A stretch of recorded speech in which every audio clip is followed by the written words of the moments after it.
মিথ্যা উদ্ভাবনকারী সেই যে আল্লাহর উপর মিথ্যা অপবাদ দেয়। সূরা আনআম।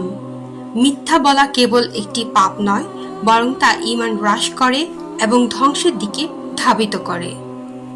নিশ্চয়ই আল্লাহ মিথ্যাবাদী ও অকৃতজ্ঞকে পথ দেখান না। সূরা আল জুমার। অনেকেই তাদের মনুষ্যত্বের হিংসাবশত ঈমান আনয়নকারী লোকেদের পক্ষ থেকে ফিরিয়ে দিতে চায়। সূরা বাকারা। তুমি বলো, আমি আশ্রয় নিচ্ছি হিংসুকের অনিষ্ট থেকে যখন সে হিংসা করে। সূরা ফালাক। হিংসা এমন এক নফসি রোগ যা অন্যের কল্যাণ দেখলে ঈর্ষান্বিত করে এবং ধীরে ধীরে নিজের ইবাদত ও সওয়াব ধ্বংস করে দেয়। যারা রাগ সংবরণ করে এবং মানুষকে ক্ষমা করে দেয়, আল্লাহ সৎ কর্মশীলদের ভালোবাসেন। সূরা আল ইমরান।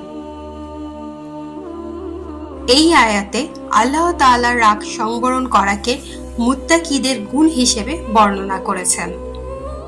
রাসূলুল্লাহ সাল্লাল্লাহু আলাইহি সাল্লাম বলেন, তোমরা পরস্পরের প্রতি হিংসা করো না। হিংসা যেন তোমাদের আমল ধ্বংস না করে দেয়, যেমন আগুন কাঠ জ্বালিয়ে দেয়। আবু দাউদ 4903। রাসূলুল্লাহ সাল্লাল্লাহু আলাইহি সাল্লাম বলেন, তোমরা রাগ করো না। সহিহ বুখারী 6116। এটি একটি বিখ্যাত হাদিস যেখানে এক সাহাবী পরামর্শ চাইলে নবী সাল্লাল্লাহু আলাইহি সাল্লাম বারবার বলেছিলেন, রাগ করো না, কারণ রাগ মানুষের চরিত্র ও ঈমান নষ্ট করে দিতে পারে।